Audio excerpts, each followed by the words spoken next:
마태복음 6장 9절에서 13절 다 같이 읽겠습니다. 그러므로 너희는 이렇게 기도하라. 하늘에 계신 우리 아버지여, 이름이 거룩히 여김을 받으시오며 나라가 임하시오며 뜻이 하늘에서 이루어진 것 같이 땅에서도 이루어지이다. 오늘 우리에게 일용할 양식을 주시옵고 우리가 우리에게 죄 지은 자를 사하여 준 것 같이 우리 죄를 사하여 주시옵고 우리를 시험에 들게 하지 마시옵고 다만 악에서 구하시옵소서. 아멘.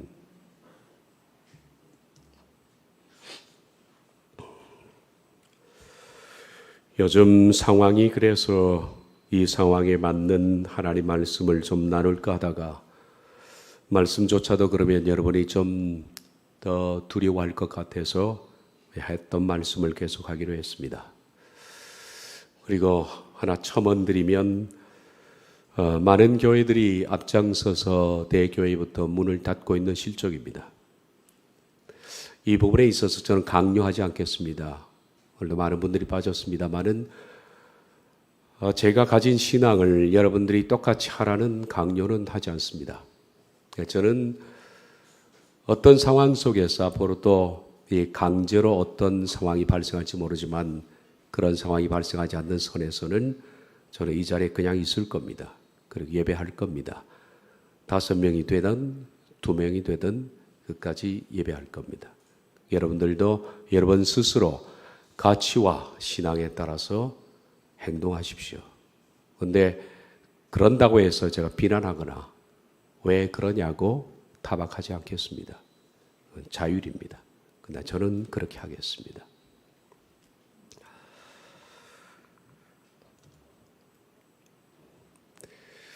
우리가 그동안에 하나님의 뜻을 알 수 있는 6가지 방편에 대해서 말씀을 나눴고 지난 시간까지 3번째 깊은 생각을 봤습니다. 6가지 방편을 통해서 하나님의 뜻을 우리가 알 수가 있습니다. 그리고 오늘은 4번째 인도, 그리고 다음은 느낌 표정이라는 4번째 시간에 들어왔습니다. 근데 보시다시피 참 위험스럽고 조심스러운 부분입니다. 인도, 느낌, 표징. 정말 위험스러운 부분입니다.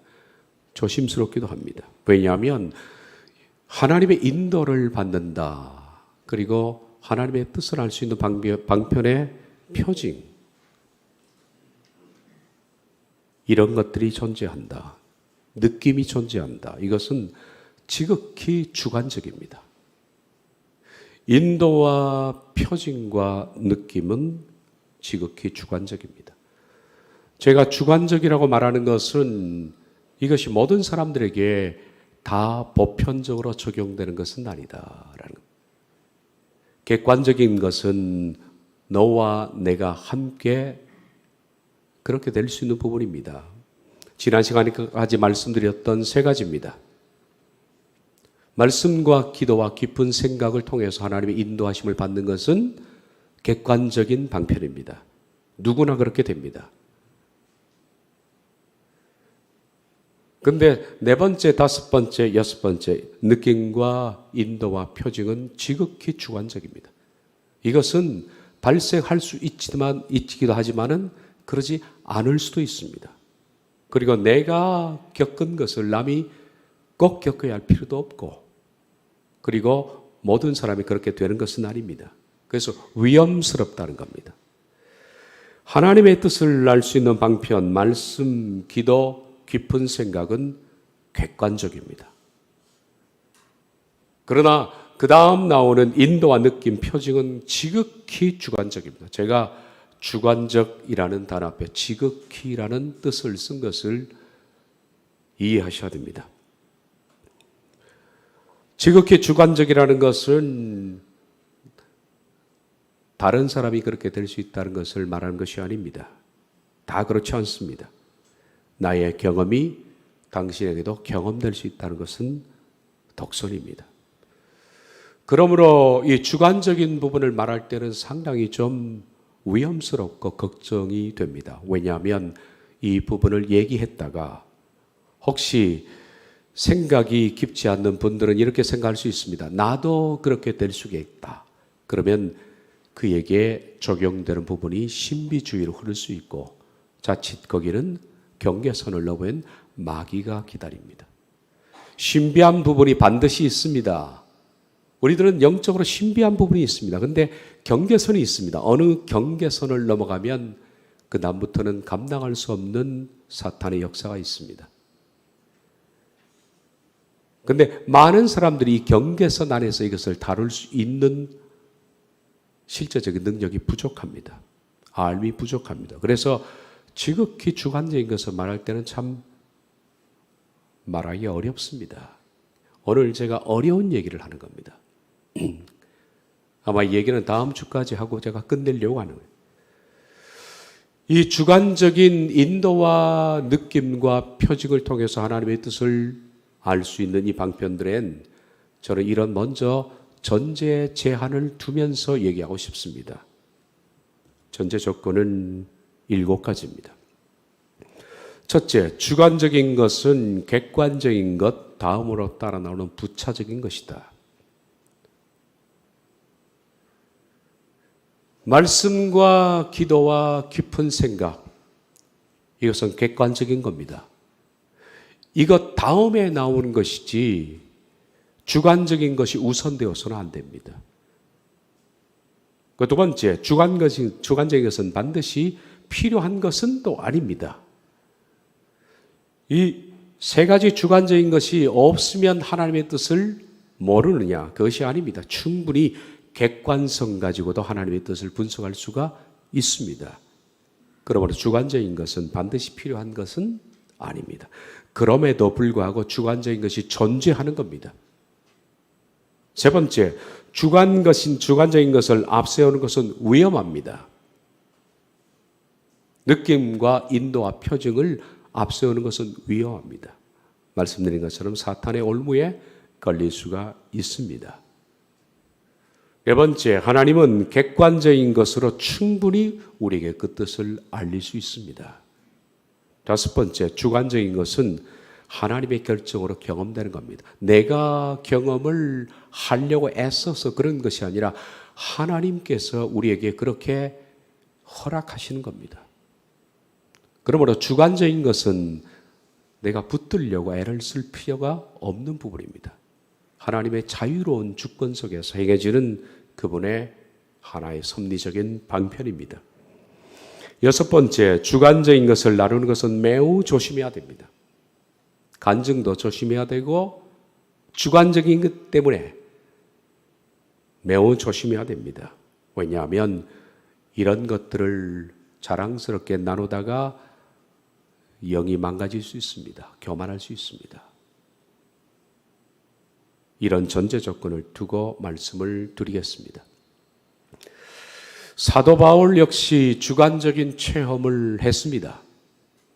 놀라운 체험을 합니다. 고린도후서 12장 7절에 10절을 보면 여러 계시를 받은 것이 지극히 크므로 이때는 계시가 존재했으니까 말입니다. 너무 자만하지 않게 하시려고 내 육체에 가지고 사탄의 사자를 주셨으니 이는 나를 쳐서 너무 자만하지 않게 하려 하심이라. 그만큼 위험한 겁니다. 사도 바울이 경험했던 주관적인 이 모든 것들이 너무나 엄청나고 개인적이고 그래서 자칫 잘못하면 바울의 영이 사탄에게 망가질 수 있기 때문에 하나님께서는 바울이 이 경계선을 넘지 않도록 그에게 질병을 허락하셨다는 겁니다. 그래서 바울에게서 질병은 그를 교만에 빠뜨리지 않기 위한 주관적인 체험을 보호하기 위한 하나님의 방편이었습니다. 바울은 이 사탄의 사자, 가시, 질병이 떠나도록 3번 죽게 간구했습니다. 그랬더니 하나님 말씀하시기를 내 은혜가 너에게 족하다. 이는 내 능력이 약한 데서 온전하여 주임이라 하신지라. 네가 약해야 주관적인 체험을 강조하다가 교만에 빠지지 않는다는 얘기입니다. 이 사실을 알고 바울이 고백합니다. 그러므로 도리어 크게 기뻐함으로 나의 여러 약한 것들에 대하여 자랑하니 이는 그리스도의 능력이 내게 머물게 하려 함이라. 그러므로 내가 그리스도를 위하여 약한 것들과 능력과 궁핍과 박해와 권고를 기뻐하노니 이는 내가 약한 그때에 강함이라. 바울의 체험입니다. 바울은 여러 가지 놀라운 일들을 경험했습니다. 그 경험 가운데 우리가 바로 앞절 12장 1절에서 4절을 보면 이런 경험이 하나 소개됩니다. 무익 하나마 내가 부득불 자랑하노니 주의 환상과 계시를 말하리라. 내가 그리스도 안에 있는 한 사람을 아노니 그 자신을 표현하는데 내가 이렇게 표현하는 것이 아니라 그리스도 안에 한 사람이라면서 우리가 뻔히 이 표현의 뜻을 알지만은 내가라는 부분을 약화시킵니다. 자칫 잘못해서 내가 겪었는데 하다가 올무에 걸리기 때문입니다. 그래서 이런 표현을 합니다. 그는 14년 전에 셋째 하늘에 이끌려 간 자라. 천국을 봤다는 얘기입니다. 직접. 그가 몸 안에 있었는지 몸 밖에 있었는지 나는 모르거니와 하나님은 아시느니라. 아마 그는 영이 육체에서 빠져나와서 그 영이 천국을 직접 보고 온 것으로 생각됩니다.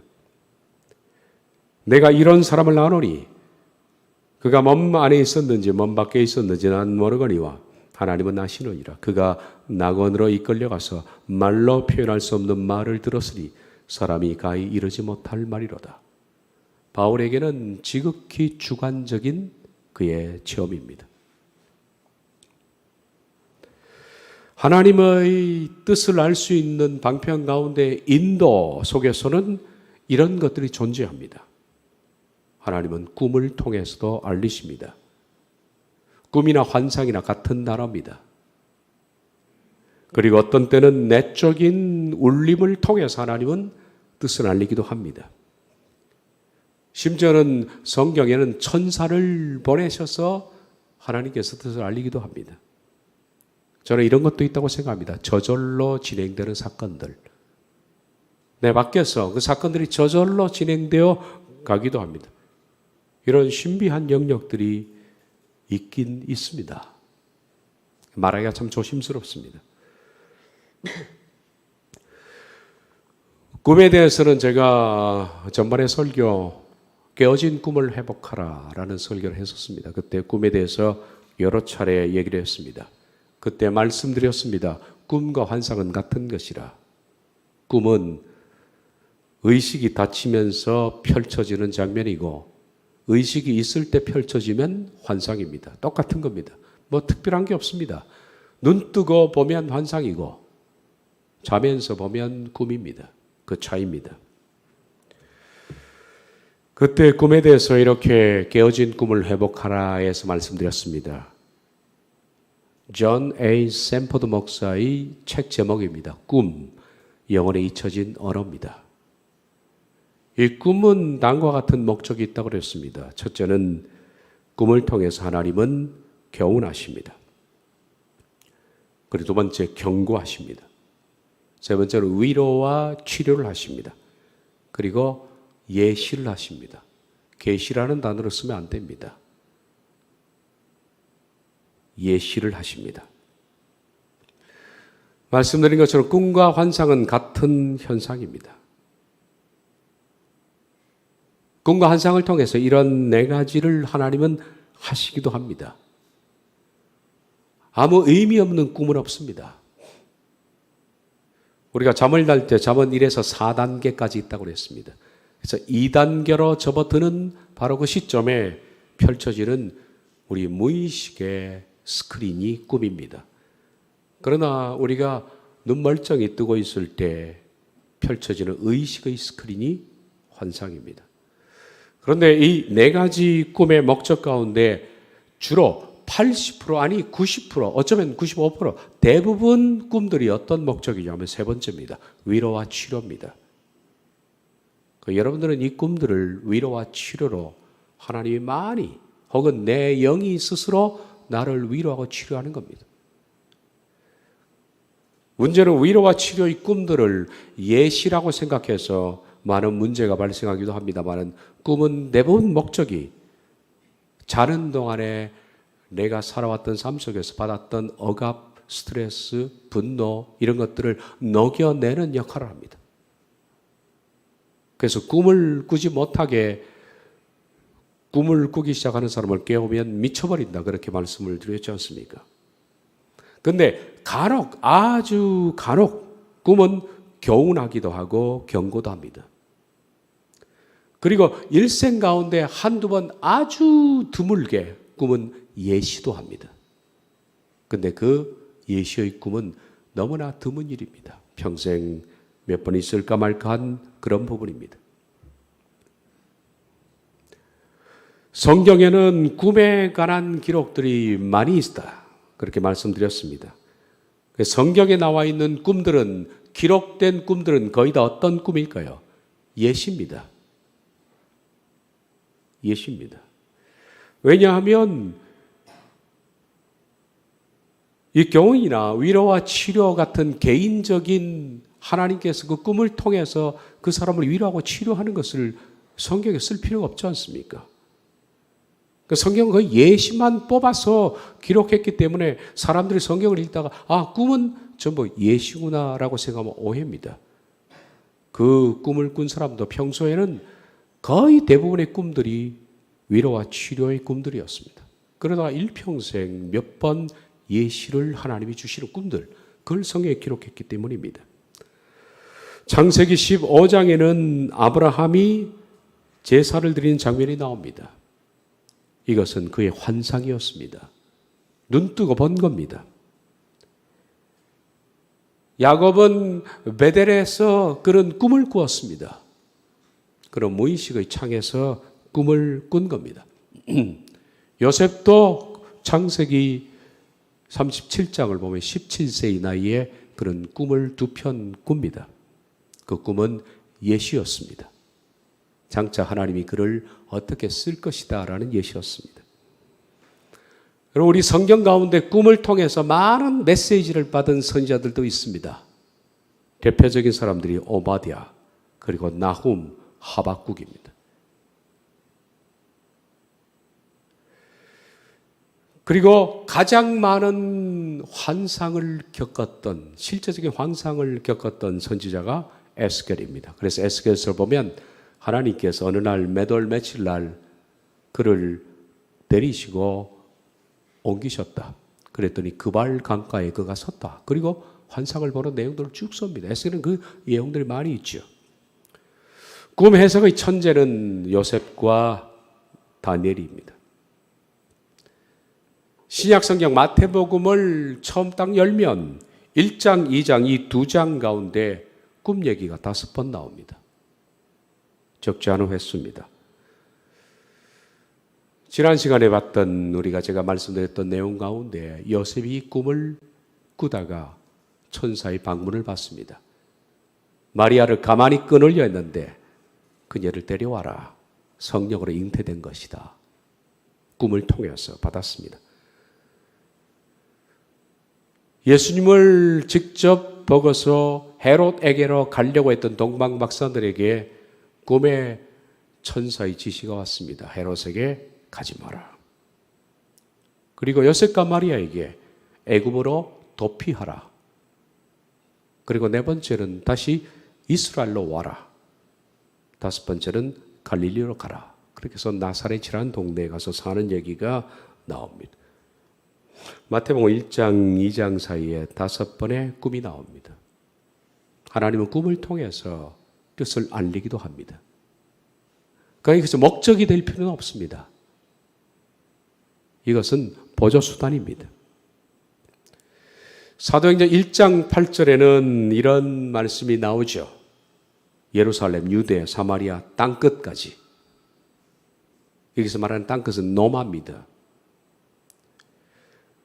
성령이 임하시면 너희가 권능을 받아서 예루살렘에서 로마까지, 예루살렘, 유대, 그 다음 사마리아 땅끝으로 가라.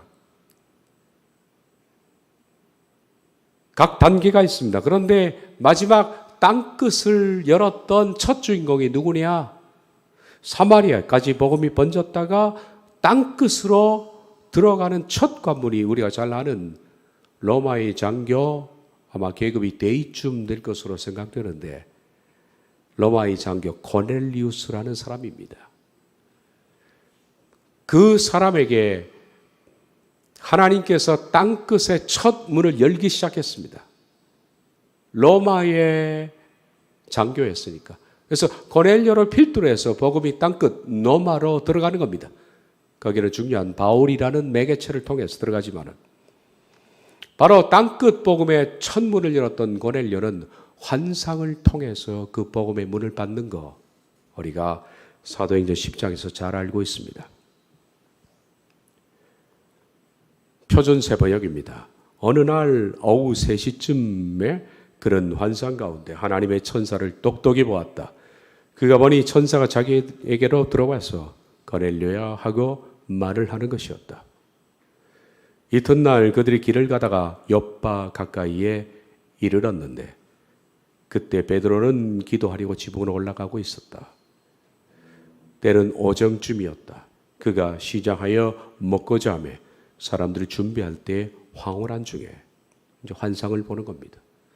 먼저 고넬료에게 환상을 통해서 복음이 들어가도록 하셨고 고넬료에게 말씀하기를 너는 저 욥바의 가죽쟁이 시몬의 집에 거주하고 있는 정확하게 말합니다. 욥바라는 장소 그리고 그 집은 바닷가에 있고 집주인은 시몬이다. 그의 직업은 가죽쟁이다. 그 집에는 베드로가 있는데 그를 청해서 복음을 들으라. 구체적으로 하나님께서 말씀하셨습니다. 그래서 종을 보냈는데 그 사이에 하나님은 베드로에게 문을 여시고 이방인을 받아들일 수 있도록 하나님은 하셨습니다.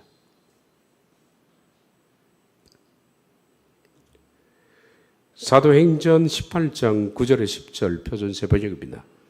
사도 바울의 체험입니다. 그런데 어느 날 밤에 환상 가운데 주께서 바울에게 말씀하셨다. 두려워하지 말아라. 잠자코 잊지 말고 끊임없이 말하여라. 내가 너와 함께 있을 터이니 아무도 너에게 손을 대서 해하지 못할 것이다. 이 도시에는 나의 백성이 많다. 그런 의식이 있는 상태에서 하나님 말씀을 들었습니다. 이 인도하심은 이렇게 꿈을 통해서 혹은 환상을 통해서 인도도 하시지만은 또 하나님은 천사를 통해서 천사를 보내서 하나님의 구체적인 뜻을 인도할 때도 있었습니다. 성경에 보면 열왕기상 19장 5절에 실제로 보면 엘리야 얘기입니다. 로뎀 나무 아래에 누워 자더니 천사가 그를 어루만지며 그에게 이르되 일어나서 먹으라 하는지라. 본즉 머리맡에 숯불에 구운 떡과 한 병 물이 있더라. 이에 먹고 마시고 다시 누웠더니 여호와의 천사가 또 다시 와서 어루만지며 이르되 일어나 먹으라. 네가 갈 길을 다 가지 못할까 하노라 하는지라. 하나님은 엘리야에게 천사를 보내셨습니다. 누가복음 1장 26절부터입니다.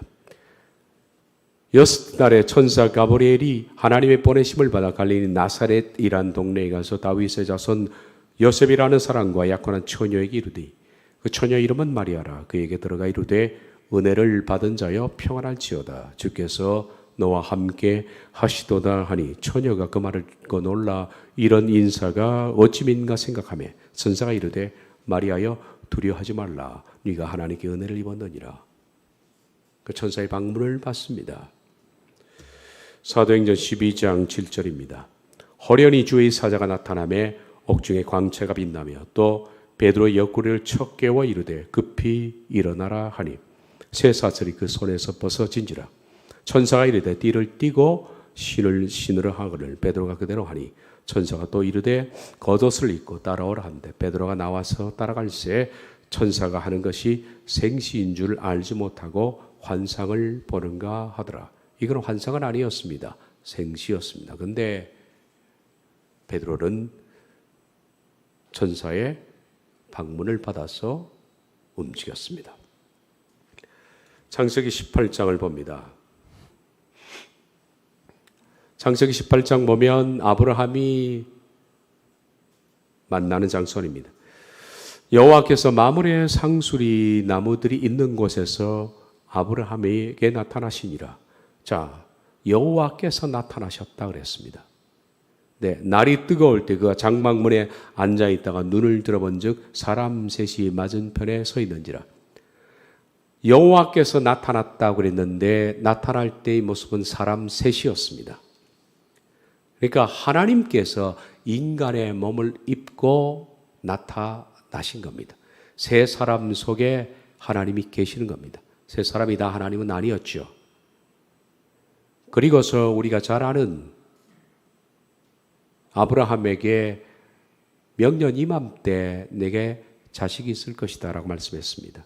근데 그 사람이 거기서 떠나 소돔으로 향하고 그 사람들이 복수입니다. 이 세 사람 가운데 그 사람들이 두 사람입니다. 나중에 보면 소돔으로 갔습니다. 아브라함은 여호와 앞에 그대로 있더니, 그러니까 세 사람 가운데 한 분은 사람의 모습을 입고 있는 한 분은 여호와 하나님이었고 그 사람들 두 사람은 나중에 보니까 창세기 19장에 보면 소돔에 두 천사가 이르렀다. 천사였습니다. 아브라함에게 나타난 세 사람은 한 분은 사람의 몸을 입은 여호와 하나님이었고 둘은 천사였다라는 얘기입니다. 하나님께서 인간의 몸을 입고 사람처럼 나타나는 것을 신학적으로 이렇게 표현합니다. 신인동형론입니다. 신과 인간이 같은 형태를 가지셨다. 신인동형론의 가장 극점이 뭐냐면 그것이 임마누엘입니다. 그리고 인카네이션, 하나님께서 인간의 몸을 입고 이 땅에 예수 그리스도로 오신 것, 그것이 신인동형론의 결정판입니다. Anthropomorphism이라고 부릅니다. 신인동형론. 신께서 인간의 몸을 입고 이 땅에 오셨습니다. 그러면 우리는 이렇게 물을 수 있습니다. 오늘날에도 그럴 수 있을까? 이 부분에 있어서 100% no라고 답을 하지 않습니다. 거의 그런 일이 없지만 하나님께서 특별한 이유로 그럴 수가 있다는 사실 자체를 부인하지는 않습니다. 이처럼 앞에서 말씀드린 꿈, 환상, 내적인 울림은 내 속에 가슴판을 대고 하나님이 말씀하시는 건데 울림이라고 표현하기 좋겠습니다. 그리고 천사의 출현, 이런 것들은 너무나 주관적이기 때문에 매우 신중해야 되고 그리고 위험스럽기까지 한 부분입니다. 제가 말씀드린 것처럼 이런 경험이 없다고 해서 내가 하나님의 사랑을 받지 않는 것이 결코 아닙니다. 이런 경험을 꼭 우리가 구애할 필요가 없습니다. 그리고 이런 방편을 통해서가 아니더라도 하나님은 앞에서 말씀 객관적인 방편을 통해서 얼마든지 하나님의 뜻을 알릴 수가 있는 겁니다. 이 부분은 너무나 위험합니다. 위험해서 자칫 잘못하면 이런 경험이 자신에게 사탄의 올무가 되어서 교만해서 넘어지는 경우가 너무나 많습니다. 여러분, 예를 들어서 식칼은 유용합니다. 근데 이 식칼을 아무나에게 줄 수 없습니다. 4살짜리, 5살짜리 꼬맹이에게 식칼을 들려줘서 어떤 일이 발생할지 뻔합니다. 아주 위험한 겁니다. 식칼을 쓸 수 있는 사람은 아이들이 아닙니다. 영적인 것도 마찬가지입니다. 많은 사람들이 식칼을 들 수 있는 영적 상태가 못 됩니다. 그렇지만 사탄은 또한 이런 부분을 이용하기도 합니다. 식칼을 들 수 없는 그런 정도의 영적 어린아이에게 사탄이 식칼을 들려두니까 그걸로 인해 가지고 함부로 단죄하고 함부로 정죄하고 교만하고 우쭐대다가 자기도 망가지고 하나님의 나라의 백성들에게 심각한 상처를 입히고 교회에 해를 끼치는 사람들이 있는 걸 우리가 많이 봅니다. 지극히 주관적인 경험은 충분히 객관적인 삶을 산 사람들에게 주어지는 부수적인 것입니다. 말씀 안에서 그리고 깨어짐과 거룩함의 성품을 가진 사람에게 주어져야 할 조심스러운 식칼이지, 그러지 못한 사람에게 주어졌을 때 이것은 위험할 수가 있다는 사실을 꼭 명심해야만 합니다. 성경을 보면 이런 부분에 대해서 저는 이렇게 생각합니다. 한 구절도 이런 것을 구하라 한 부분은 없습니다. 하나님의 뜻을 분별하기 위해서 꿈을 꾸어라, 뜻을 분별하기 위해서 환상을 보아라, 음성을 들어라, 천사를 만나라, 이런 명령은 하나도 없습니다. 이것은 적어도 신의 주권적 결정입니다. 하나님이 그렇게 하고 싶을 때 하나님의 자유로운 선택에 의해서 우리에게 주어지는 주권적 결정이지, 내가 구하거나 내가 원해서 되어지는 부분이 아닙니다. 내가 구하고 원할 때는 사탄이 줄 수 있다는 사실을 명심해야 됩니다. 그도 광명의 천사로 둔갑해서 여러분에게 체험이라는 놀라운 신비적인 미끼를 하나 던지고 그것을 먹는 순간에 온 영혼의 독소가 퍼져서 말씀을 떠나게 되고 교만한 상태에서 무너지는 그런 것들을 위해서 사탄도 이걸 쓴다는 것을 결정해야 됩니다. 그래서 항상 말씀드린 것처럼 객관적인 것은 주관적인 것은 위에 있습니다. 주관적인 것은 객관성의 보조 자료일 뿐입니다. 목적이 될 수가 없고 그것은 주수단이 아닙니다. 다시 한번 제가 앞서 말씀드린 걸 기억하십시오. 주관적인 것은 객관적인 것 다음으로 따라 나오는 부차적인 것입니다. 주관적인 것은 반드시 필요한 것은 아닙니다. 주관적인 것을 앞세우는 것은 위험합니다. 객관적인 것을 통해서 충분히 뜻을 알 수 있습니다. 주관적인 것은 하나님의 결정으로 경험될 수 있는 겁니다. 주관적인 것을 나누는 것은 매우 조심해야 됩니다. 자신을 교만하게 할 수가 있기 때문입니다. 항상 하나님께서는 우리를 주관적인 어떤 특별한 이런 방편을 통해서 인도할 때는 목적이 있습니다. 뚜렷한 목적이 있어서 그런 거지, 그냥 우리가 신앙의 어떤 즐거움, 영적인 어떤 즐거움, 영적인 엔터테인먼트를 위해서 하나님이 우리에게 이런 체험을 주시는 것이 아닙니다. 목적이 있다는 겁니다. 자, 예를 들면 사도행전 8장 26절에서 18절을 보면 주의 사자가 빌립에게 말하 이르되 일어나 남쪽으로 향하여 예루살렘에서 가사로 내려가는 길까지 가라. 천사가 빌립에게 나타나서 말합니다. 예루살렘에서 가사로 가는 길로 가십시오. 그 길은 광야입니다 라고 말합니다. 그래서 빌립이 내려갔더니 에디오피아 사람 곧 에디오피아 여왕 간다게의 모든 국권을 맡은 관리 네시가 예배하러 예루살렘 왔다가 돌아가는데 수레를 타고 서자 이사의 글을 읽습니다. 그런데 이 목적이 빌립을 왜 하나님께서 빼내셔서 이렇게 가라 하셨는가, 여러 목적이 있습니다. 물론 첫째 목적보다 둘째 목적이 여기 나와 있는데, 둘째 목적은 에디오피아의 복음을 전하는 겁니다. 그런데 첫째 목적은 그 앞절이 나와 있는 내용을 보면 알 수가 있습니다. 우리가 빌립의 말도 듣고 행하는 표적도 보고 한 마음으로 그가 하는 말을 따르더라. 많은 사람에게 붙었던 더러운 귀신들이 크게 소리를 지르며 나가고 또 많은 중풍병자와 못 걷는 사람이 나으니 그 속에 큰 기쁨이 있더라. 빌립이 하나님 나라와 및 예수 그리스도의 이름에 관하여 전도함을 그들이 믿고 남녀가 다 세례를 받으니 그 나타나는 표적과 큰 능력을 보고 놀라니라.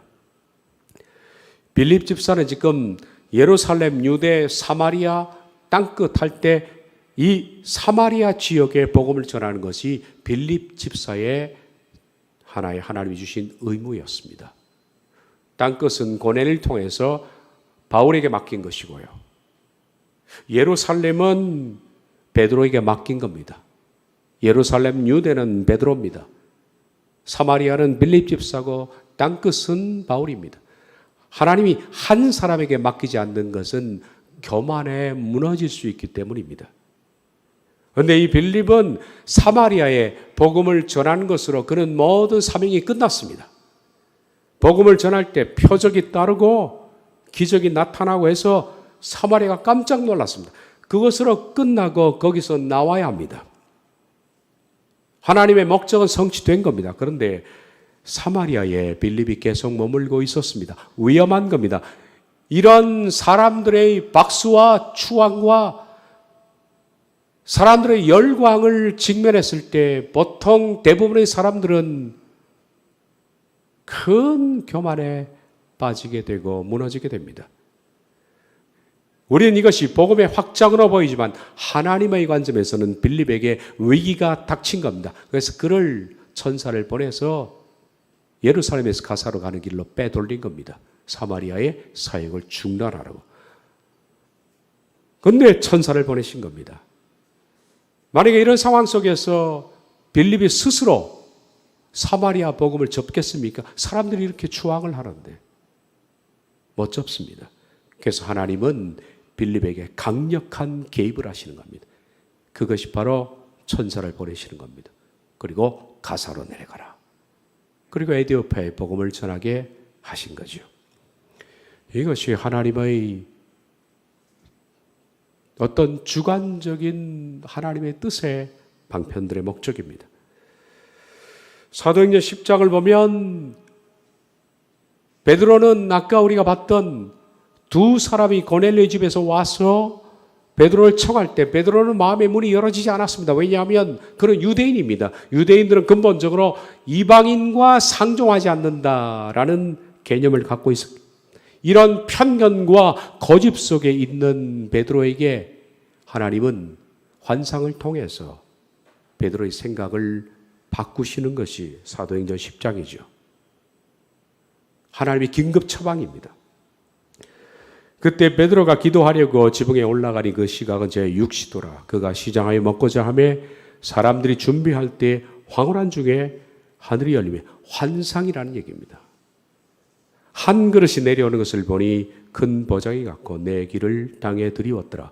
그 안에는 땅에 있는 각종 네 발가지 짐승과 기는 것과 공중에 나는 것들이 있더라. 또 소리가 있을 때 베드로야 일어나 잡아먹으라 하거늘 베드로가 이르되 주여 그럴 수 없나이다.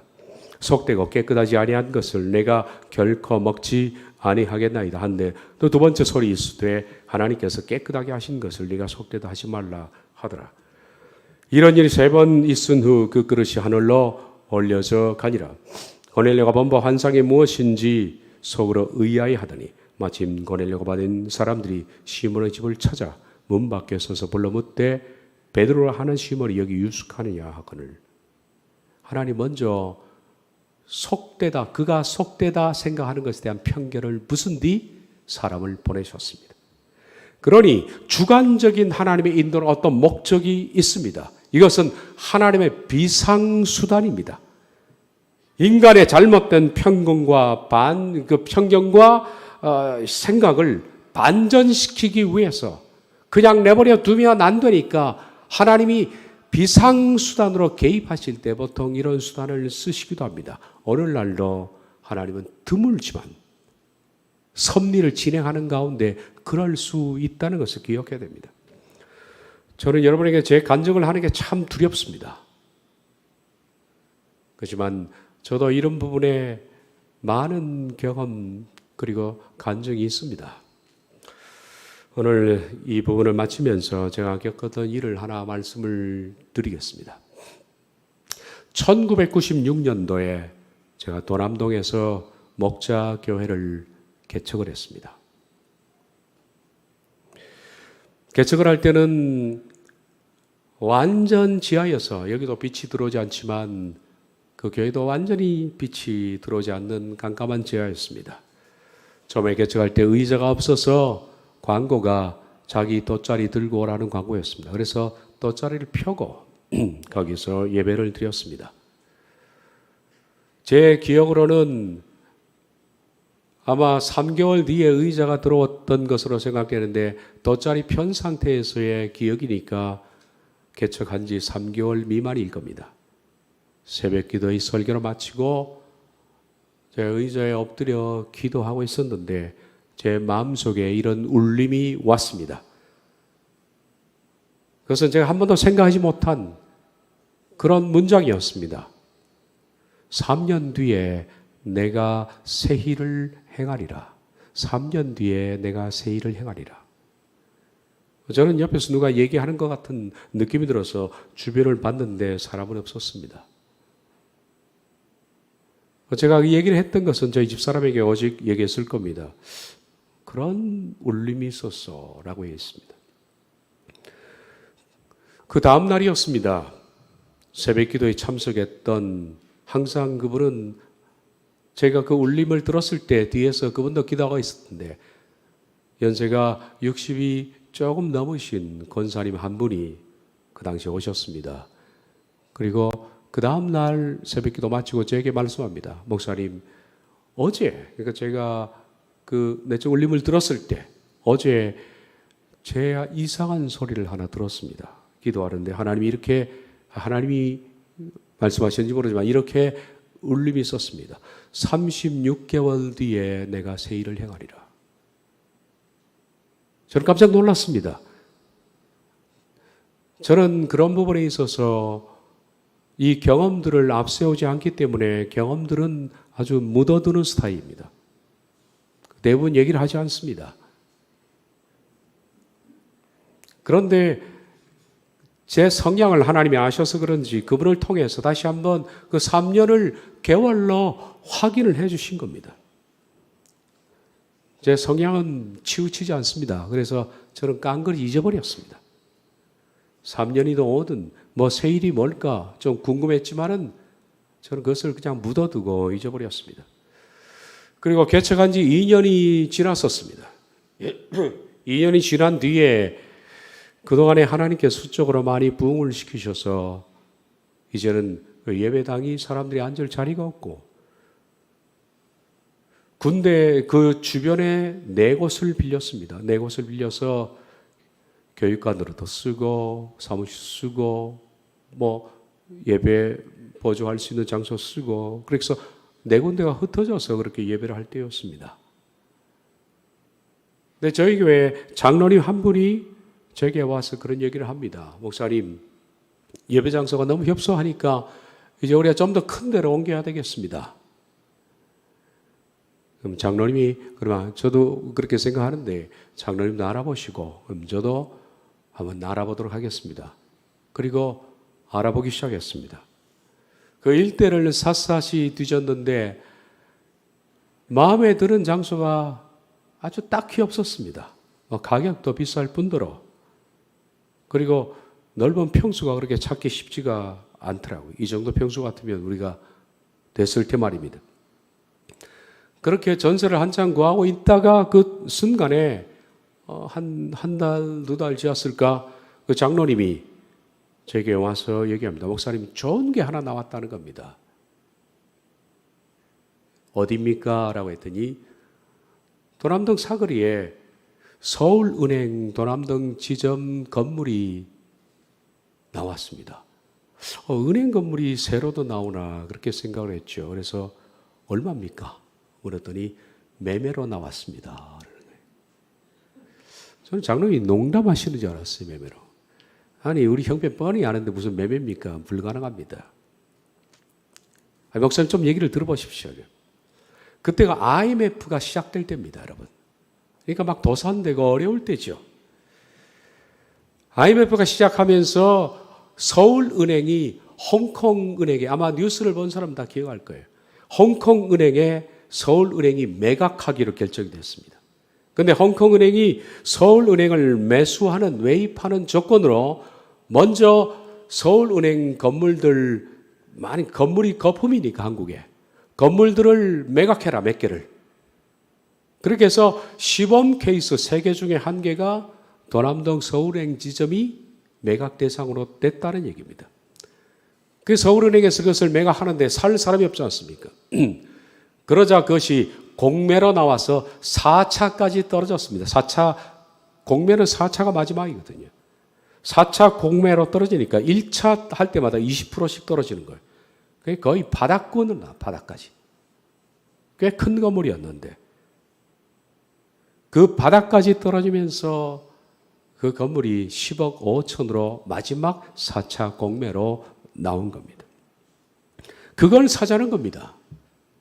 장로님, 우리 돈이 교회가 1억 5천인데 그 건물을 어떻게 삽니까?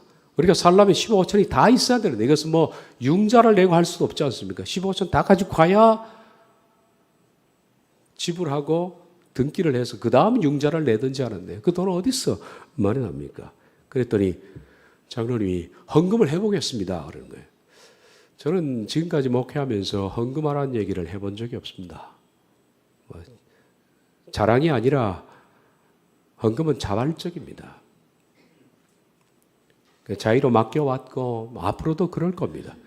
그런데 장로님이 나서서 교인들에게 우리 교회 매입해야 되니까 헌금합시다 그랬어요. 그러고 나중에 헌금을 최종적으로 갖고 왔는데 교회 1억 5천 도해가지고 6억을 만들어 왔더라고요. 참 열심히 하셨죠.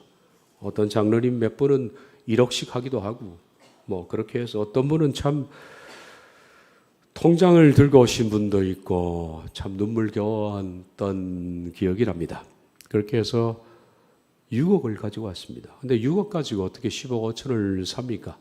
4억 5천이 부족하잖아요. 근데 장로님 이거 가지고 살 수가 없습니다. 4억 5천을 임시로 어디 빌릴 데도 없고 이거 힘드네요. 그랬더니 그러고 있었던 차에 그 다음 날인가 동양투자신탁금융의 도남동 지점장이 저를 찾아온 거예요. 와서 하는 말이 교회가 서울은행 건물을 매입하려다는 소문을 내가 들었다는 거예요. 소문을 어떻게 들었는지 모르겠어요.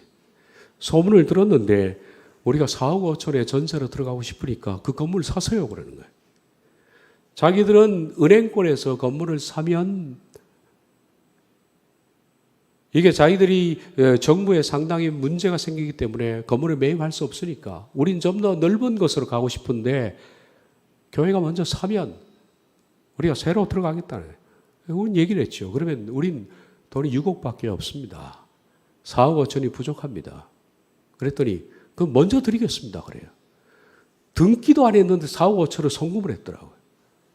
이건 은행권에서 있을 수 없는 일이라고 그럽니다. 우리가 그 건물 소유주도 아닌데 4억 5천을 입금을 해서 10억 5천을 만들었습니다.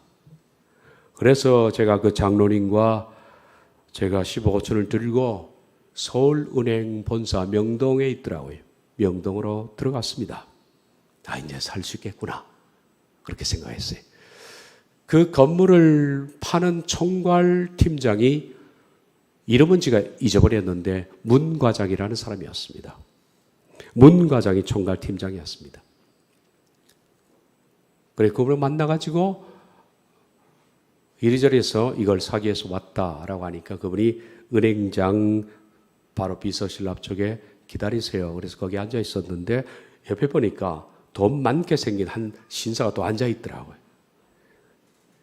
그 얘기를 하는 중에 그분은 이 건물을 우리가 살려고 했던 그 건물을 사러 왔다는 거예요. 그분도. 그 IMF도 돈이 없는데 그 얼마를 들고 왔습니까? 그러니까 11억을 들고 왔다네. 우리보다 5천이 더 많잖아요. 그래서 이제 끝났는가 보다. 거품인가 보다. 우리 다시 새로 가야겠다. 그렇게 생각했습니다. 문과장이 나와서 그분 11억짜리, 우리 10억 5천짜리 가지고 두 서리를 은행장실로 가지고 들어갔습니다. 뻔하지 않습니까? 은행에 생기는 10원짜리 하나도 정확하게 더 많은 쪽을 선택하는 게 은행인데. 이제 안 되겠구나. 그리고 장로님 이제 갈 준비합시다. 그랬는데, 문과장이 들어갔다 나오면서 본인도 이상했는지 고개를 설레설레 흔들면서 하는 말이 우리 은행장이 교회에 주기로 했답니다. 그러는 거예요. 자기도 좀 이해가 안 되는지 고개를 설레설레 흔들어요. 그랬더니 11억 들고 온 사람이 이런 미친 것들이 있나 그러고 나가더라고요. 돈 땅에 더 가져왔는데. 미친 것들 속에는 저도 포함됐겠죠. 상당히 기분 나빴습니다만 어쨌든 그래서 나중에 물었습니다. 문 과장에게. 등기를 한 뒤에 물었습니다. 도대체 서울은행장이 5천이 더 적은데 교회에 준 이유가 뭐냐라고 물었더니 문 과장은 크리스천 아닌데 이렇게 얘기하더라고요. 서울은행장이 장로입니다. 들어갔더니 이런 말씀을 하시더랍니다.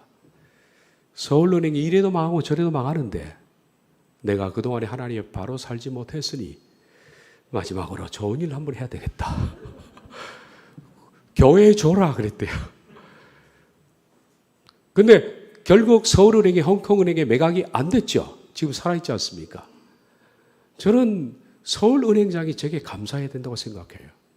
서울은행이 망하지 않은 것은 서울은행장이 목자교회에게 그 건물을 10억 5천에 매각해서 본인이 사는 거예요. 근데 감사를 안 해요, 지금까지. 회생 덕분은 그분의 결정이었다고 생각합니다.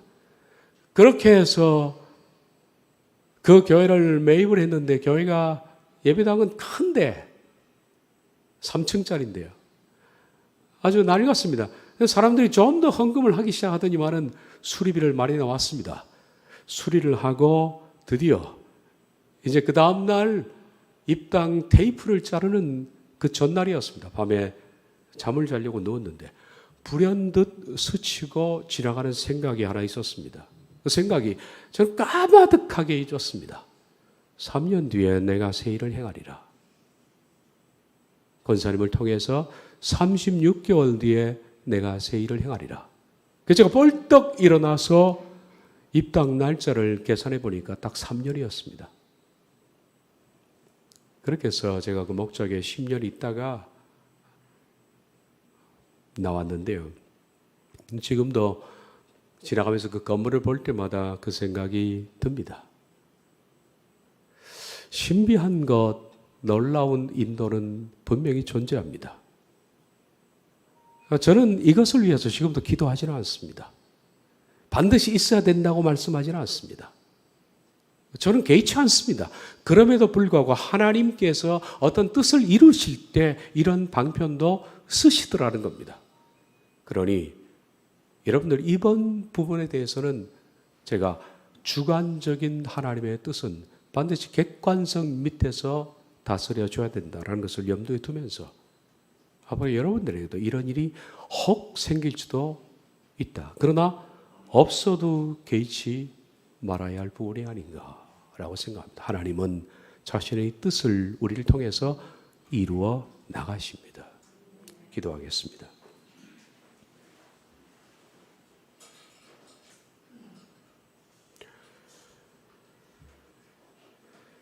자비하신 하나님, 우리 하나님의 원을 저희들이 알고 싶습니다. 또 저희들 하나의 원대로 살기를 원합니다. 오늘 우리가 나누었던 이 부분이 상당히 조심스러운 부분이지만은 우리 교우들이 믿음을 성장하고 성숙된 상황에서 이런 부분이 수용되도록 하나님께서 균형을 허락해 주시기를 원합니다. 그러나 이런 부분이 없어도 우리들은 하나님의 뜻에 굴복할 것이고 하나님께서 어떤 개인적인 체험을 주지 않으시더라도 저희들은 말씀을 조차 굴복하며 말씀이 이끄는 대로 가치를 두고 살 것입니다. 이 부분은 변함이 없을 것입니다. 영광을 하나님 받아주시옵소서. 예수님의 이름으로 기도하옵나이다. 아멘.